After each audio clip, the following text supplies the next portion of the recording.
गोंदवले खुर्दच्या गोपालकृष्ण विद्यालयात झाले नवागतांचं स्वागत. शाळा झाल्या सुरू, विद्यार्थ्यांमध्ये उत्साहाचं वातावरण. पाहुयात सविस्तर बातमी.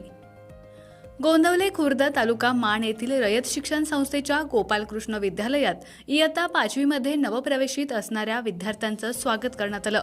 यावेळी विद्यालयाचे मुख्याध्यापक एन.डी. नदाब, उपसरपंच अमोल पोळ, मधुकर मोरे, सोसायटीचे माजी चेअरमन कैलास पोळ, ग्रामपंचायत सदस्य विजय अवघडे, ज्ञानेश्वर जाधव, भाऊसाहेब जाधव या मान्यवरांसह शाळेतील शिक्षक आणि शिक्षकेतर कर्मचारी व विद्यार्थी उपस्थित होते. इयत्ता 5वीच्या वर्गात नवप्रवेशित झालेल्या विद्यार्थ्यांना मान्यवरांच्या हस्ते गुलाब पुष्प व चॉकलेट, पुस्तकं देऊन त्यांचं स्वागत करण्यात आलं.